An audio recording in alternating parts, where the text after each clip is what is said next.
जग के धुएं से उत्पन्न अब्र मेघ सदा द्विजों को हित करने वाला होता है, और दावन नल के घूम से उत्पन्न हो अब्र वन के लिए हितकर कहा गया है।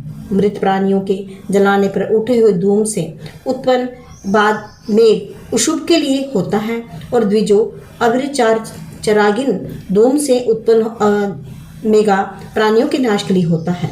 इस प्रकार अलग अलग धूमों से संसार के हित तथा अहित होता है।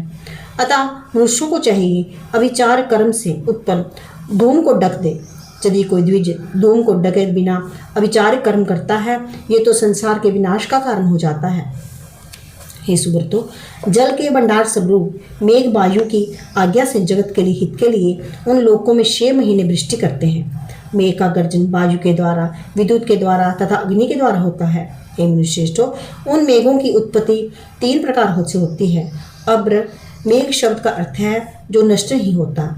मेहन शब्द से मेघ व्युत्पन्न कहा गया है। काष्ठ, वाहन, बैरिच्य तथा पक्ष ये विभिन्न प्रकार के मेघ होते हैं। दृत का काष्ठ से संयोग होने पर अग्नि से जो धूम निकलता है उसमें प्रथम प्रकार का मेघ बनता है। दूसरे प्रकार के मेघ को उत्पत्ति ब्रह्मा की श्वास वायु से होती है।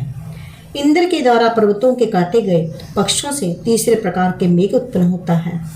अग्नि से उत्पन्न मेघ शुभ होते हैं और वे आवाह नामक वायु के स्थानों में जाते हैं। ब्रह्मा के श्वास से उत्पन्न सभी मेघ प्रभा नामक वायु के स्कंद पर रहते हैं। पुष्कर आदि मेघ पक्ष से उत्पन्न होते हैं। ये सब बरसते हैं, तब से कर्म शांत ध्वनि करने वाले तथा विनाशकारी होते हैं। इनके द्वारा यथा कर्म ये कृत्य होता है। कुछ मेघ अल्प वृष्टि करने वाले होते हैं और कुछ मेघ दीर्घ काल तक शीतल वायु वाले होते हैं। कुछ मेघ जीवक होते हैं, कुछ मेघ तीक्ष्ण होते हैं और वे विद्युत तथा ध्वनि से रहित होते हैं। कुछ मेघ पृथ्वी जल से 1 कोस के भीतर काश में इधर उधर रहते हैं। पर्वत पर रहने वाले सभी मेघ आधे कोस की दूरी में रहते हैं। हे द्विजों, पृथ्वी तल से योजन मात्र की दूरी विद्युत युक्त मेघ सांध्य होने के कारण पृथ्वी पर अधिक जल वृष्टि करने वाले होते हैं। इन मेघों को 3 प्रकार की वृष्टि सर्ग बता दिया गया।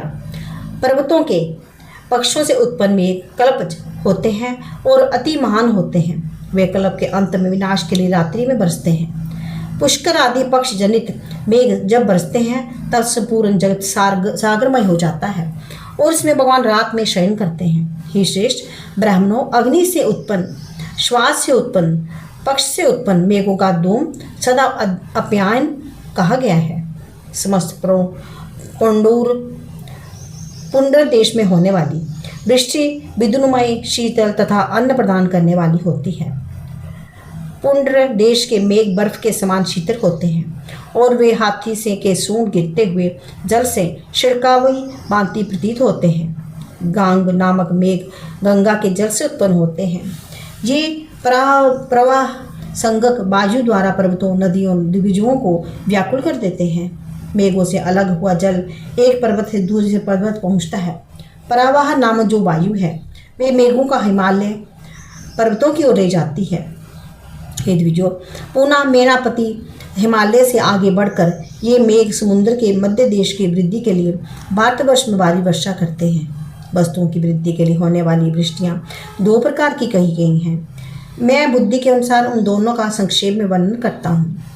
संसार नेत्र स्वरूप महातेजस्वी भगवान सूर्य वृष्टिका का सृजन करने वाले हैं। वे हे द्विजों श्रेष्ठों, वे भी साक्षात ईशान परमेश्वर शिव की ही हैं।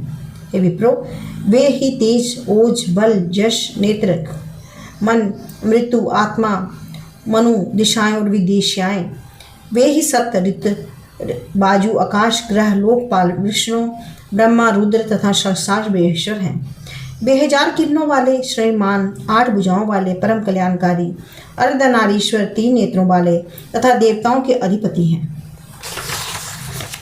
हे द्विजों, इन्हीं की कृपा से नाना प्रकार की वृष्टि होती है।